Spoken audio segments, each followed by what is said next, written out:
Donc effectivement, le recouvrement a été abordé déjà à plusieurs reprises aujourd'hui. Je vais m'associer à ce qui a déjà été dit, à savoir qu'effectivement le recouvrement est un enjeu important pour tous les acteurs de la chaîne de la recette, y compris les comptables publics, dans la mesure où il s'agit d'un levier de modification du comportement des acteurs, et notamment des acteurs les plus indélicats. Puisque là, je vais vous parler du recouvrement des créances en matière de travaux d'office, de relogement et d'astreinte, c'est-à-dire les créances qui naissent à partir du moment où toutes vos démarches préalables n'ont pas réussi à convaincre le propriétaire d'effectuer lui-même ce qu'il est censé devoir faire. Alors, la DGFiP étant une grande maison, je vais vous préciser un peu d'où je vous parle. Je travaille au sein d'un bureau d'administration centrale qui est en charge du pilotage des services chargés du recouvrement des titres de perception au sein des directions départementales et régionales des finances publiques. Donc ça veut dire que je m'adresse aux ordonnateurs de l'État et on pilote les services des comptables publics de l'État en charge du recouvrement des créances émises par les ordonnateurs de l'État.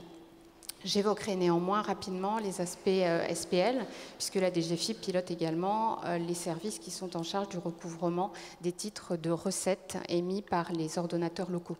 Mais beaucoup plus rapidement, sachant que de toute façon, globalement, en matière de LHI, les problématiques sont à peu près les mêmes et les grands principes demeurent, quelle que soit la sphère. Alors, pour essayer d'apporter des éléments de réponse aux questions qui m'ont été soumises, je vous propose d'évoquer 4 points successivement. D'abord, un rappel sur le circuit de gestion du recouvrement qui diffère selon l'ordonnateur compétent. Ensuite, je vous décrirai les diligences qui sont mises en œuvre par le comptable public en fonction de ses prérogatives spécifiques et puis en fonction du droit commun également. J'aborderai les difficultés du recouvrement plus spécifiquement liées aux natures de créances LHI, avant d'en venir à l'importance des échanges entre l'ordonnateur et le comptable public comme levier d'efficacité du recouvrement. Alors, d'abord un petit rappel sur le circuit de gestion. Il y en a 2 en fait, en fonction de l'ordonnateur. Si on est dans la sphère SPL, les textes prévoient donc que l'autorité compétente est soit le maire, soit le président de l'EPCI. Et à ce moment-là, le comptable public compétent est le trésorier de la collectivité qui va donc mettre en recouvrement le titre de recette, qui est le titre exécutoire prévu pour la modalité de recouvrement de ces créances, à savoir la modalité de recouvrement comme pour des contributions directes. A contrario, si on est dans la sphère État, on va avoir un autre circuit qui est un petit peu plus complexe et qui donc repose sur le fait que l'ordonnateur prévu par les textes, c'est le préfet. Donc le préfet va en fait déléguer sa signature à la DDT qui va être l'ordonnateur, le service prescripteur de l'émission du titre de perception qui est alors le titre exécutoire qui va permettre le recouvrement de la créance. Ce titre exécutoire entraîne des modalités de recouvrement qui sont celles dites comme en matière de créances étrangères à l'impôt. Alors quand on dit comme en matière de créances étrangères à l'impôt, ça veut dire qu'on parle des recettes non fiscales, par différence avec les recettes fiscales, et c'est ce qu'on appelle aussi dans le jargon métier les produits divers. Un produit divers, pour vous expliquer un peu le métier, je vais y revenir par la suite, mais pour vous expliquer un peu le métier des services qui sont en charge du recouvrement des titres de perception, on en compte pour l'État à peu près 400. Donc les créances LHI font partie de ces 400 créances recouvrées par titre de perception. Je vous le signale parce que donc à la fin de cette intervention, je vais vous inciter à prendre la tâche de vos directions, mais ne soyez pas étonnés si, voilà, de prime abord, elles vous demandent des précisions sur les bases juridiques, sur les comptes budgétaires, sur ce qui permet de définir précisément le périmètre de votre activité, parce que le métier des produits divers et des recettes non fiscales de l'État est extrêmement vaste en réalité sur le plan juridique et métier. Alors, ce circuit, je vais vous le détailler encore un peu plus précisément parce que vous allez voir que ça fait partie des complexités du métier. Je vous l'ai dit, donc le préfet délègue sa signature à la DDT et la DDT va donc décider, parce que la procédure en est là, de demander l'émission d'un titre de perception. L'organisation du ministère fait que la DDT va alors s'adresser à une plateforme, alors ce qu'on appelle les CPCM, les centres de prestations comptables mutualisés, parce que les licences Chorus coûtent cher et qu'il a été décidé de créer, pour des questions d'efficacité et de productivité, un certain nombre de pôles. Et face à ces pôles côté ordonnateurs, qui sont donc des ordonnateurs délégués, qui travaillent pour les DDT, on a un comptable assignataire qui, lui, va prendre en charge les titres que le CPCM a demandé à mettre en émission. Le comptable assignataire est donc celui qui est le correspondant du CPCM. Il n'est pas nécessairement celui qui va être chargé du recouvrement, puisque la réglementation applicable actuellement en matière de recettes non fiscales veut que le comptable chargé du recouvrement est le comptable du lieu de résidence du débiteur. Alors, ça pose un sujet par rapport à votre organisation, puisque les DDT sont au niveau départemental. Statistiquement, vos redevables, enfin les personnes à l'encontre desquelles vous souhaitez que soient émis des titres de perception, sont dans votre département. Maintenant, il est aussi possible qu'ils soient dans le département à côté, voire beaucoup plus loin, puisqu'on a des cas de recouvrement à l'étranger également, qui posent un certain nombre de difficultés spécifiques. Donc, vous voyez que pour ce qui est de la sphère État, le circuit est assez complexe, puisqu'on a deux acteurs, en réalité, le préfet, la DDT, le CPCM, et puis dans la sphère comptable, on a un comptable chargé de la prise en charge, dit comptable assignataire, et puis un comptable chargé du recouvrement. Et c'est toute cette chaîne qui fait de la constatation de la créance jusqu'à son recouvrement la chaîne de recettes pour les créances, donc LHI. Alors, après ce petit rappel sur le circuit, je voudrais évoquer avec vous ce en quoi consiste le travail du comptable chargé du recouvrement pour vous exposer un petit peu les contraintes, notamment en termes de délai, qui sont prévues par la législation en vigueur. Tout d'abord, le titre de perception comporte une date limite de paiement. La loi prévoit que la date limite de paiement est au 15 du deuxième mois qui suit le mois d'émission du titre. Conclusion. On commence par permettre aux redevables d'avoir quelques longues semaines, potentiellement un maximum de 8 ou 9, avant de payer. Donc ça, c'est la loi qui le prévoit, il y a toujours une date limite. Et donc, si vous émettez un titre début février, eh bien, le paiement ne pourra pas avoir lieu parce qu'en règle générale, on est tous pareils, on attend la date limite de paiement pour payer. Donc, la date limite de paiement, là, en l'occurrence, si on est en février, elle va être fixée au 15 avril. Ceci dit, sur le titre de perception, en plus de la date limite de paiement, il y a aussi une mention qui dit que si on ne paye pas à la date limite de paiement, on subit une majoration de 10%. Cette majoration a été également prévue par le législateur pour inciter à payer dans les délais. Elle est recouvrée exclusivement au profit du budget général de l'État et c'est un instrument qui est donné aux comptables publics pour faciliter le recouvrement de la créance. Alors, à partir de là, il y a deux options. L'option favorable et puis la moins favorable. L'option favorable, c'est qu'évidemment, le redevable est d'accord de payer. Alors, dans cette option-là aussi, on a deux sous-options. La plus favorable, c'est qu'il paye tout de suite. Bon, tout va bien, la créance est recouvrée, le recouvrement est constaté dans les logiciels de la comptabilité publique et vous pouvez le retrouver sur les restitutions Chorus qui peuvent également vous être fournies par les CPCM. Chorus est un progiciel donc, qui tient à la comptabilité de l'État et qui permet l'exécution du budget en dépenses et en recettes et vous pouvez demander des restitutions qui vous permettent de suivre la totalité de vos demandes de mise en recouvrement. Donc tout va bien, c'est payé. Alors, deuxième option, il veut bien payer, mais il ne veut pas tout payer ou bien il ne veut pas payer tout de suite. Alors, le comptable public a la faculté d'octroyer une remise gracieuse ou un délai de paiement. Cette faculté d'octroyer une remise gracieuse est prévue parce que ça fait partie du métier de recouvrement, mais il n'accordera jamais de remise gracieuse sans avoir instruit précisément un dossier, c'est-à-dire un ensemble de pièces justificatives qui vont être transmises par le redevable, qui va expliquer qu'il est dans une situation financière telle que de toute façon, on n'arrivera jamais, enfin une partie de la créance peut être identifiée comme vraisemblablement en partie irrecouvrable. À moins d'avoir des éléments qui prouvent ce caractère irrecouvrable, le comptable public n'octroie jamais de remise gracieuse. Ça, c'est tout à fait clair. C'est l'intérêt de l'État qui est défendu par le comptable public, d'abord et avant tout. Mais bon, il y a des cas de figure où quand même ça peut se faire. Alors, s'il refuse, ce qui est le cas en règle générale, la remise gracieuse, parce que beaucoup de demandes de remise gracieuse sont un peu exagérées, il peut néanmoins octroyer un délai de paiement. L'avantage du délai de paiement, c'est que tout ne rentre pas tout de suite, mais on est garanti d'avoir un recouvrement relativement rapide, puisque les délais de paiement sont octroyés pour des délais relativement contraints.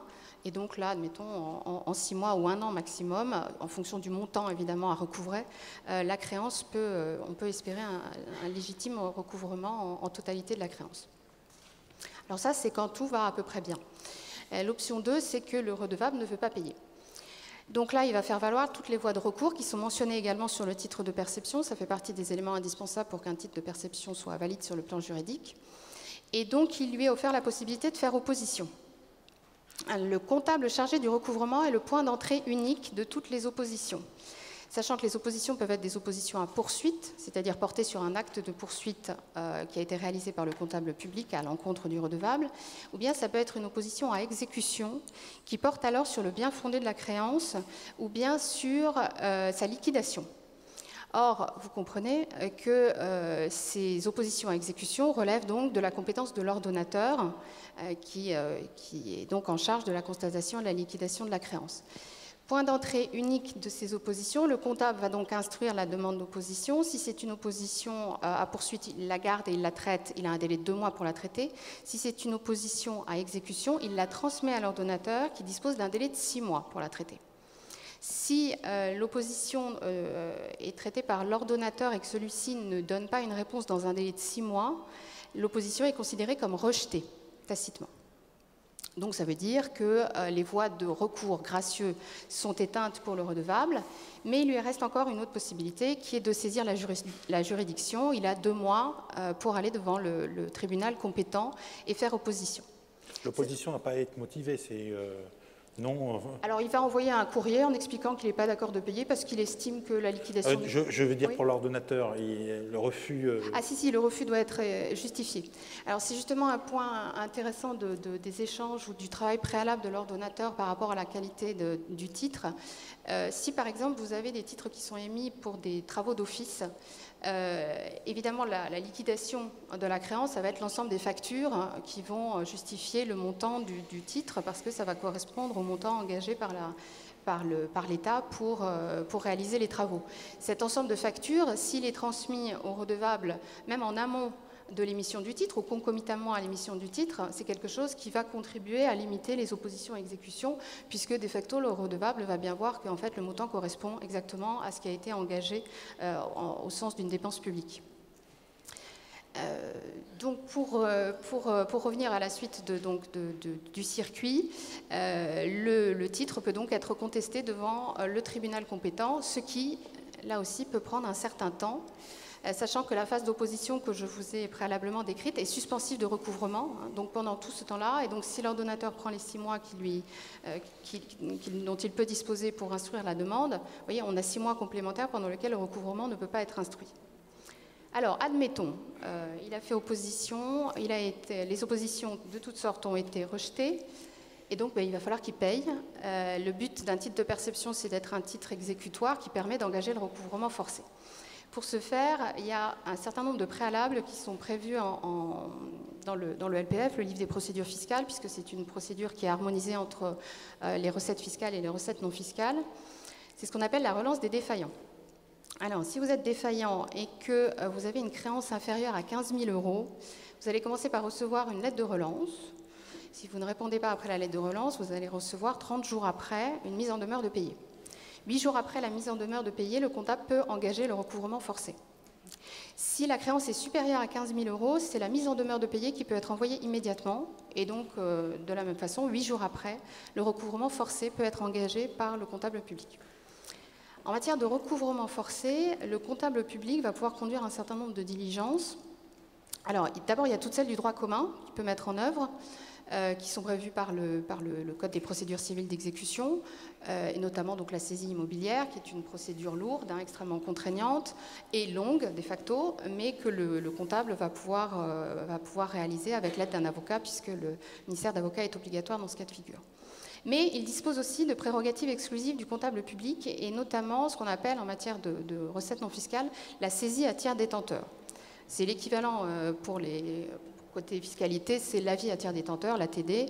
Eh bien, côté recettes non fiscales, c'est la STD qui fait office de saisie, qui est une prérogative exclusive du comptable public. C'est un dispositif qui a été donc prévu depuis 2009 par le législateur et qui permet au comptable public d'engager des saisies qui ont un effet d'attribution immédiate à l'encontre de sommes détenues par des tiers. Donc, le comptable public va pouvoir chercher si le redevable a des employeurs, s'il a sur ses comptes bancaires un certain nombre de sommes disponibles, ou bien s'il a des fonds chez n'importe quel autre tiers, chez un notaire par exemple, etc. Donc, les comptables publics font la recherche du renseignement et envoient des saisies à tiers détenteurs jusqu'à ce que, en règle générale, donc c'est un instrument assez redoutable, et le recouvrement peut se faire, s'il y a de l'argent, évidemment, quelque part, par voie de STD. Alors, ceci dit, il y a tout de même un certain nombre de cas de figure un peu plus complexes. Je vais essayer de faire en sorte que rien ne s'envole. Qui sont notamment liés au contexte particulier des créances LHI. Alors, vous allez très bien comprendre, hein, on ne fait pas de miracle, on fait avec la réalité telle qu'elle est, comme vous. Et en matière de créances LHI, on est confronté à un cas de figure qui a été souvent évoqué, les redevables impécunieux. Voilà, quand il n'y a pas d'argent, il n'y a pas d'argent, donc c'est très compliqué. Quand une personne âgée ne dispose que du minimum vieillesse, il y a ce qu'on appelle le solde bancaire insaisissable, donc heureusement on lui laisse de quoi vivre, et voilà, la créance peut ne pas être recouvrée dans ce cas de figure. Il se trouve donc que statistiquement, dans le cas qui vous occupe, cette personne dispose d'un bien immobilier, qui va donc faire l'objet d'une saisie immobilière le cas échéant. Mais naturellement, si la valeur vénale de ce bien est inférieure au montant du titre de perception, on ne va pas y arriver non plus, parce qu'à l'impossible, nul n'est tenu, et que même si on va conduire la procédure jusqu'à son terme, c'est-à-dire jusqu'à la vente du bien et la récupération des fonds, on récupérera ce qu'il y a à récupérer et on ne pourra naturellement pas aller au-delà. Donc ça, c'est une question qui est liée au montant engagé et à la capacité du redevable à honorer sa dette, même contraint, la contrainte même à ses limites. Il y a un autre sujet de difficulté en matière de recouvrement de créances LHI, mais qui est aussi valable pour d'autres types de créances, c'est la question des délais. Parce que l'exemple du Nord nous a montré que les taux de recouvrement continuaient à augmenter, voyons les choses d'un point de vue positif, continuaient à augmenter avec les années, même au bout de 10 ans, parce qu'effectivement, donc, le comptable poursuit le recouvrement là, enfin, au maximum, au plus loin où il peut aller. Mais par exemple, dans des cas de succession, hein, qui sont des cas relativement fréquents en matière de LHI, il va falloir attendre le temps de la succession. C'est-à-dire qu'il va falloir que la succession soit réglée avant que les biens soient vendus et que, grâce au privilège spécial immobilier, le comptable puisse récupérer la somme maximale possible et donc qu'il puisse l'imputer en recouvrement sur le titre de perception émis. Une petite précision, dans le cadre de la succession, vous pouvez émettre des titres de perception contre une personne décédée. Si vous ne trouvez pas qui est la personne vivante qui détient les fonds dans le cadre de l'héritage, le comptable public se chargera de conduire les recherches. Il prendra la tâche du notaire et il réalisera les démarches nécessaires pour mettre en œuvre la solidarité dans le cadre de l'option successorale qui aura été retenue au cas d'espèce. Alors pour vous citer un autre cas qui suppose parfois des délais assez longs de traitement, c'est le cas des SCI. La jurisprudence en matière de SCI est assez implacable, c'est-à-dire que le comptable public doit réellement avoir réalisé la totalité des diligences possibles et envisageables à l'encontre de la SCI avant de pouvoir se retourner contre les associés. Ce qui veut dire qu'il y a déjà un temps de traitement du titre émis initialement à l'encontre de la SCI qui est assez long, et ça n'est que lorsque l'on a abouti à un constat d'échec du recouvrement contre la SCI qu'à ce moment-là, le comptable public va se retourner contre les associés selon une procédure qui est assez lourde, hein, puisqu'il va falloir obtenir de nouveaux titres exécutoires à l'encontre de chacun des associés avec une liquidation correspondant à leur quote-part dans la société. Donc là aussi, on a des délais qui sont longs, mais parce que les procédures elles-mêmes supposent des délais relativement longs.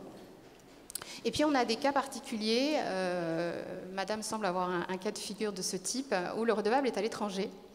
Et alors là, c'est une autre problématique d'une grande complexité. Et alors, la complexité, là, est d'abord juridique, parce que, contrairement aux créances fiscales, les recettes non fiscales ne bénéficient pas de l'aide internationale au recouvrement.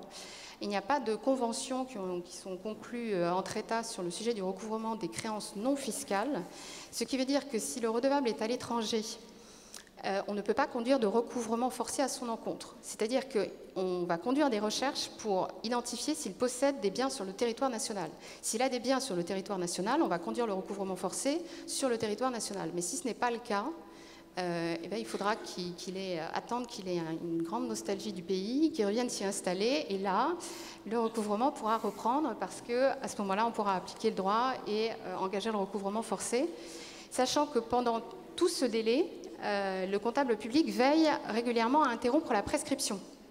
Puisqu'en fait, le risque de ces procédures extrêmement longues, c'est qu'au bout d'un moment, la créance soit prescrite, ce qui évidemment interdit là, évidemment toute action et la créance est définitivement perdue.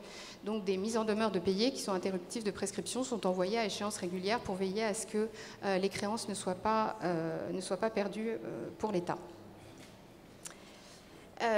Donc, vous voyez, des procédures qui peuvent être longues et complexes, mais des diligences qui sont conduites par les comptables publics avec tout cet arsenal et ce dispositif. Bon, malgré quelques manques, notamment à l'international, le dispositif mis à la disposition des comptables publics est étoffé et permet des recouvrements qui dépendent aussi du tissu socio-économique. C'est vrai que dans le cas du Nord, on a des taux qui sont pas terribles, il faut dire ce qui est, même au bout de 10 ans. Le fait est aussi que selon les départements, on a des taux variables parce que la population ciblée n'est pas la même et que voilà, le public, ça joue aussi assez considérablement et donc les taux de recouvrement sont très disparates d'une région à l'autre ou d'un département à l'autre. Tous ces propos pour vous dire finalement qu'il y a une chose qui a été dite également dans le cadre du Nord et de Roubaix qui est extrêmement positive et que je souhaite également encourager dans le cadre de cette journée, qui est le fait d'établir des relations entre DDT et des DFIP ou des RFIP. Je vous l'ai dit, les services qui traitent les titres de perception traitent beaucoup de titres de perception. Ils conduisent les diligences de façon égale pour tous. Il n'en reste pas moins que lorsque l'ordonnateur prend la tâche du comptable pour le sensibiliser sur tel ou tel dossier ou sur globalement la nécessité d'avoir un suivi tout particulier sur un type de créance, vous faites beaucoup d'efforts pour mobiliser les acteurs en amont. Mobiliser l'acteur qui est aussi le comptable public, c'est un élément clé aussi pour parvenir vraiment à boucler et à valoriser l'ensemble du dispositif qui existe en matière de LHI.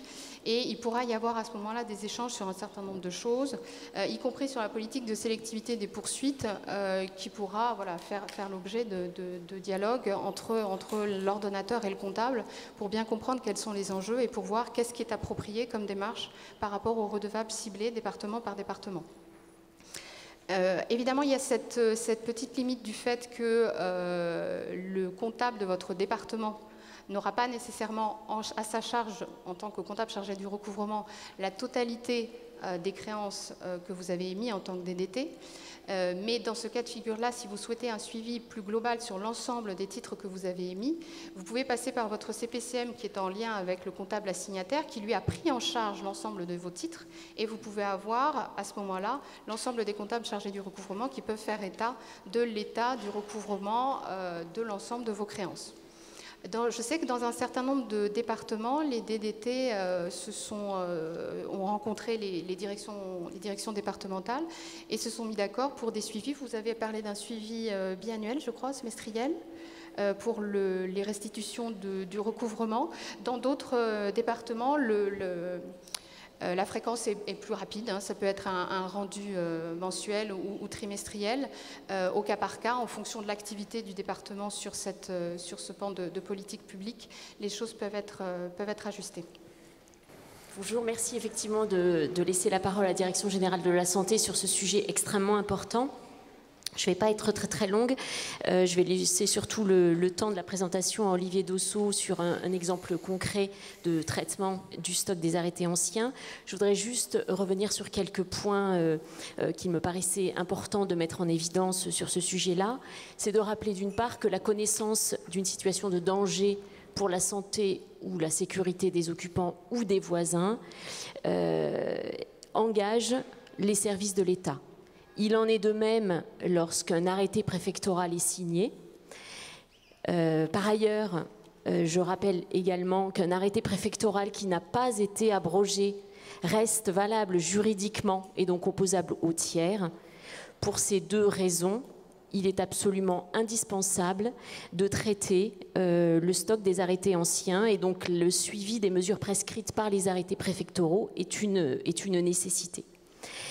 Pour mener à bien ce suivi et conduire à terme les arrêtés échus et non suivis des faits, il est dans un premier temps nécessaire d'analyser ce stock, évidemment, pour savoir en termes et quantitatifs et qualitatifs de quoi on va parler et sur quoi on va pouvoir travailler.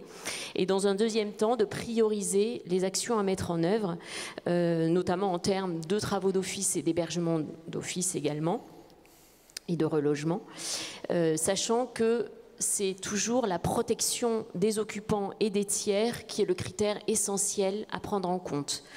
Je ne vais pas être plus longue sur le sujet. Je vous renvoie à la lecture de l'instruction interministérielle du 26 octobre 2016 relative au suivi des procédures administratives de lutte contre l'habitat indigne et également qui avait un volet relatif à l'astreinte administrative. Et je vais laisser la parole à Olivier Dossot pour vous présenter donc la démarche mise en œuvre au sein du pôle départemental de lutte contre l'habitat indigne et non décent de Meurthe-et-Moselle. Merci. Bonjour à toutes et tous. Donc effectivement, je vais vous faire une petite présentation de ce qu'on fait en Meurthe-et-Moselle et je vais commencer par quelques éléments de contexte, ne serait-ce que par des chiffres, parce qu'avec ce que j'ai pu voir tout à l'heure, ça donne un peu le vertige pour notre petit département. Donc le petit département qui a la forme d'un canard, donc vous avez la petite carte pour situer ceux qui ne savent pas encore où est la Meurthe-et-Moselle et sa belle ville de Nancy. Donc sur le département, 730 000 habitants. Donc on est déjà loin de la métropole de Lille, hein, mais on fait comme ça. Un PPPI à 7700 logements, donc c'est pareil, hein, c'est pas non plus des chiffres exorbitants. Et puis le département est doté de 2 SCHS, donc sur la ville de Nancy et la ville de Lunéville. Donc je vous ai remis les répartitions pour les habitants. Donc la Meurthe-et-Moselle, c'est fait, et on s'est doté d'un pôle départemental. Donc le pôle départemental, il est créé depuis juillet 2013, mais on avait quand même travaillé avant, donc on a travaillé ensemble depuis 2006. Quand je dis ensemble, c'est la CAF et la DAS dans un premier temps. Donc la CAF est moteur sur la lutte contre l'habitat dégradé depuis au moins 2006. Et puis depuis, l'ensemble des services de l'État, donc la DDT, la DDCS, Conseil départemental, la DIL, l'association des maires, les bailleurs, etc. On travaille vraiment de façon très étroite. Donc vous avez un synoptique de présentation de notre pôle qui est placé sous l'égide du comité responsable du plan, un comité de pilotage qui a la particularité d'être copiloté par le préfet et la directrice de la CAF. Donc c'est une petite subtilité, mais on aime bien le rappeler. Et un traitement qui est réparti en 2 comités, comité technique non-décence, comité technique habitat indigne. Avec bien sûr un magnifique outil qui est notre observatoire départemental et qui simplifie beaucoup la chose, notamment sur le traitement du qui fait quoi, allocataire, pas allocataire, APL, pas APL, etc.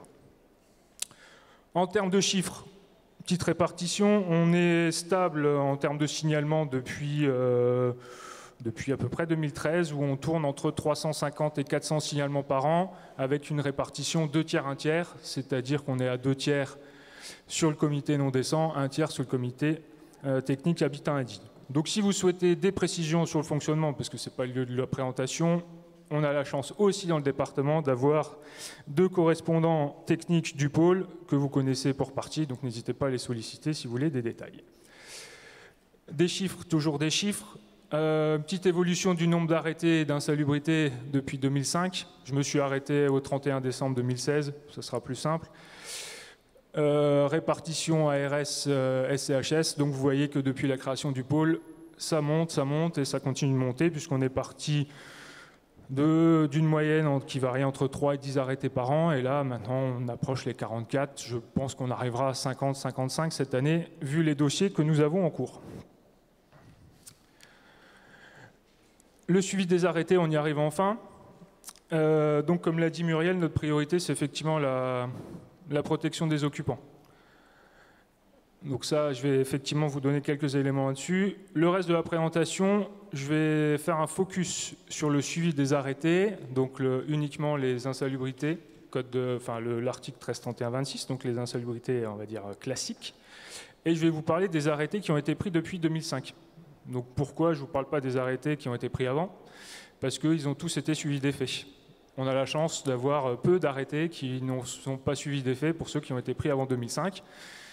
Tous ceux qu'on a retrouvés qui datent d'avant, bah, ils ont tous été suivis d'effet. Donc soit ils étaient élevés, soit on est sur l'irrémédiable, et là aussi, suivi d'effet. Donc ça fait quand même, on va dire, pas beaucoup, mais on est quand même sur 43 arrêtés insalubres remédiables non levés. Donc qui concernent notamment 6 propriétaires occupants et puis une copropriété qui mélange un peu de tout ça. Au 31 décembre, l'ensemble des délais étaient dépassés. À la fois l'interdiction d'habiter quand il y en avait une et les travaux qui devaient être réalisés. Donc effectivement, on a peu à intervenir sur, comment dire, par défaillance du propriétaire, ou en tout cas pour faire respecter l'interdiction d'habiter après les délais, puisque notre organisation avec la DDT et la DDCS fait qu'on arrive dans la majorité des cas à respecter les délais imposés par l'interdiction d'habiter. Donc globalement, notre organisation fait que ce n'est pas forcément trop problématique en Meurthe-et-Moselle. On a quand même 3 procédures sans interdiction d'habiter, donc une qui concerne des parties communes, mais qui en plus est sous un état de carence. Autant pour moi, c'est pas la même. C'est une autre, donc elle mélange à la fois POPB, mais sur un quartier très dégradé, et puis des gens ont souhaité transformer une ancienne laiterie en des logements, donc c'est un petit peu compliqué. Un arrêté sur une maison individuelle pour un propriétaire occupant, mais les travaux sont à venir, donc ça va être levé. Et puis une maison individuelle qui, pour le coup, est vacante, sans droit à la location, et une sécurisation qui va venir. Petite précision simplement sur une activité récente par rapport à la protection des occupants. On a découvert par le plus grand des hasards, puisque en hiver il fait nuit relativement tôt, et quand on rentre de réunion en fin de journée, on passe devant des immeubles et la lumière est allumée, on va dire vers 17h, 17h30. Et quand il y a de la lumière dans un immeuble qui est censé être interdit à l'habitation, on peut se poser des questions. Et nos questions étaient relativement légitimes, puisque après enquête de la police, il s'est avéré que le propriétaire en question avait remis en location un immeuble complet, avec signature d'un bail, 750 €, etc. Donc effectivement, le signalement au procureur est parti très très vite, et le relogement a eu lieu le 22 juin. Donc ça va pour la présentation, on est plutôt dans les clous. Et puis un autre point, c'est que nous avons 3 assignations actuellement en cours pour effectivement évacuer des occupants pour des arrêtés où l'ITH était dépassé. Donc ça fait partie effectivement des cas où on doit encore gérer, mais là les offres ont été faites et on est face à des occupants qui refusent catégoriquement de sortir de chez eux. Donc on fait appel à la justice pour effectivement aller au-delà sur une demande de notre préfet. Donc dans le traitement des arrêtés, vous avez un logigramme dans la pochette qui vous a été remise. Donc pour ceux qui ont pu regarder, vous avez pu constater que c'est un logigramme qui tient sur une page, relativement compliqué à lire comme ça. Donc j'ai essayé de vous le détailler en 6 étapes différentes, pour aller au plus simple, avec effectivement, ça c'est la deuxième. Donc la première étape, c'est effectivement un point de situation. Donc point de situation, c'est est-ce qu'effectivement le bien est occupé, est-ce que réoccupé, est-ce que des travaux ont été réalisés, est-ce qu'on a un changement d'usage, est-ce qu'on a un changement de propriétaire. Donc tout ça, c'est courrier de l'ARS auprès du maire, auprès des propriétaires, tels qu'on les connaît. Dans la gestion du flux, c'est-à-dire tous les arrêtés qu'on prend au fil de l'eau, on a pris l'habitude de faire un courrier à mi-délai pour rappeler aux propriétaires ses obligations de travaux et puis surtout le lien avec effectivement toutes les opérations en cours et les subventions qu'il pouvait bénéficier. Donc ça permet effectivement de lui rappeler ses obligations et de pas tout ça pour éviter d'avoir à intervenir d'office. Donc si les travaux ont été réalisés, c'est relativement simple, on fait une visite, on prend un arrêté de levée et puis le dossier est clos. Donc qu'est-ce qui se passe si effectivement les travaux n'ont pas été réalisés? Donc si les travaux n'ont pas été réalisés, on va prendre en compte l'évolution du Code de santé publique, donc de l'article L1331-28 Code de santé publique, qui prévoit effectivement que pour des logements qui sont inoccupés, libres de droit à location et qui sont sans danger pour la santé des tiers, on n'est pas obligé de passer aux travaux d'office, il suffit de sécuriser l'immeuble. Donc ça, effectivement, c'est une étape qu'on a réintégrée et qu'on a dans notre logigramme de traitement. Et donc, pour la mise en œuvre de cette évolution réglementaire, le préfet sollicite le maire pour qu'il informe le propriétaire de ses obligations de sécurisation, de la non-réalisation des travaux d'office et puis de le rappel à la loi avec toutes les sanctions pénales qui vont bien. Donc ça, pour l'instant, ça se passe plutôt pas mal, puisqu'on fournit au maire le courrier type, ils ont juste à mettre le tampon de leur commune, à signer, Et puis, donc, ça marche plutôt bien. Donc le comité technique habitat indigne dont je vous ai parlé tout à l'heure est parfois amené à se positionner effectivement sur les risques que peut présenter le logement, même si on est sur un logement inoccupé et libre de droit à location. Donc effectivement, si effectivement on n'est pas dans cette situation de logement, le logement présente toujours des risques. On va vérifier si on n'a pas une procédure d'hébergement par l'État aux frais du propriétaire. Si effectivement on a des frais engagés par l'État en défaillance du propriétaire, on va faire un lien avec le maire pour effectivement savoir comment on va passer aux travaux d'office et on va déjà passer par une étude de faisabilité par la DDT pour effectivement la partie État. Donc soit on fait les travaux d'office et le dossier est clos, soit effectivement le logement s'est dégradé depuis la première visite, depuis le premier arrêté, auquel cas on va très certainement basculer vers une procédure d'insalubrité irrémédiable. Donc, on fait la procédure qui va bien et au final on se retrouve avec un logement qui est interdit définitivement à l'habitation avec un blocage des accès. Si effectivement on n'a pas de procédure et de frais avancés par l'État pour l'hébergement des occupants, à ce moment-là, on va de nouveau vérifier s'il y a une dégradation complémentaire ou pas de logement. Et comme tout à l'heure, on va rebasculer possiblement sur une insalubrité irrémédiable. Si ce n'est toujours pas le cas, je déroule toute la partie du haut, c'est toutes les étapes précédentes. C'est juste pour ne pas vous perdre, parce que je sens que c'est un peu... Si effectivement on n'a pas toutes ces étapes, on va reprendre le code de santé publique de façon classique et donc on va mettre le propriétaire en demeure de faire les travaux sous un mois. On reprend la procédure classique. Donc là, soit les travaux sont réalisés, bon, il y a peu de chance quand même. Pour l'instant, on n'a pas encore eu de cas où effectivement, pendant un an et demi, le propriétaire ne fait pas les travaux et sous un mois, il arrive à trouver tous les devis qu'il faut et tous les entrepreneurs pour refaire tous les travaux en l'espace de quelques jours. Bon. Mais ça fait partie de la démarche, donc on fait notre mise en demeure, les travaux sont réalisés, on fait la levée, on clôt le dossier, et si effectivement les travaux sont pas réalisés, on revient sur ce que j'ai pu vous indiquer tout à l'heure, c'est-à-dire qu'on va refaire le lien avec les communes pour les travaux d'office. Si effectivement la mairie ne peut pas, parce qu'on va être dans la plupart des cas sur des communes qui n'ont pas forcément les moyens, alors je ne parle pas de celles qui auraient les moyens mais qui ne veulent pas ou qui font style qu'elles ne peuvent pas, mais effectivement sur les communes qui n'ont pas les moyens financiers, en tout cas d'avancer les frais pour les travaux d'office. Ce qui a été acté et validé par le pilote de notre pôle départemental, c'est qu'on va étudier au cas par cas l'opportunité de réaliser ces travaux d'office.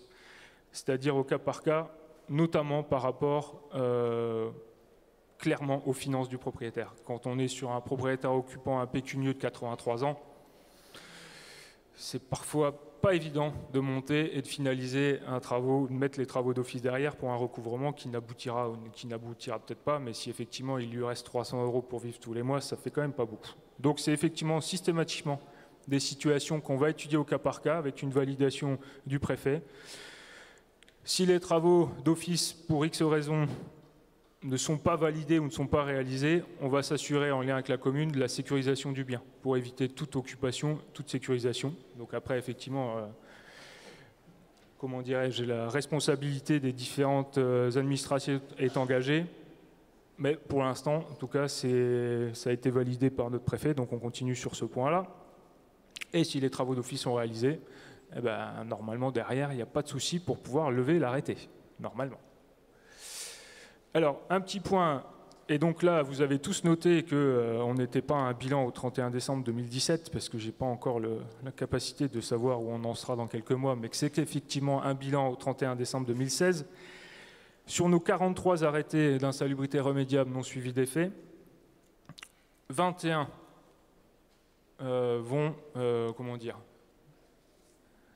correspondent à ce qui a été l'amendement Mathieu et qui a fait évoluer le code de santé publique. Donc on a 21 arrêtés pour lesquels... Pas moi, hein. Non. On a travaillé justement à le démonter, mais j'y suis pour rien à la base. Donc le code de santé publique qui a évolué depuis peu, effectivement nous avons 21 arrêtés qui peuvent effectivement, qui rentrent dans ces caractéristiques-là, à savoir des immeubles vacants, libres de droit et sans risque pour les tiers. Donc le blocage des accès a soit été réalisé, soit est en cours, donc avec les communes concernées. Et puis effectivement, non, c'est tout en fait, sur ce point-là. Pour les 22 autres arrêtés, je vous ai fait un petit point sur la répartition. Donc on a quand même 13 arrêtés pour lesquels des travaux sont en cours et il nous manque, on va dire, peu de choses, et notamment un petit consuel pour être sûr qu'au niveau électrique, il n'y a pas de souci. On a requalifié un arrêté en irrémédiable. On a quand même 4 procédures au contentieux, donc on va quand même pas effectivement lancer des travaux d'office si effectivement l'arrêté est cassé, puisque là pour le coup le recouvrement, on pourra sans doute s'asseoir dessus. Et puis on a effectivement une situation où on a des travaux d'office en cours avec un montage financier pour pouvoir tout boucler. Dernière remarque, et j'en aurai fini, le cas particulier de 3 logements qui appartiennent à des communes, où pour le coup, effectivement, il n'y a aucun travaux de fait, et que pour la suite, ça risque d'être un petit peu marrant pour négocier les travaux d'office. Voilà, merci beaucoup.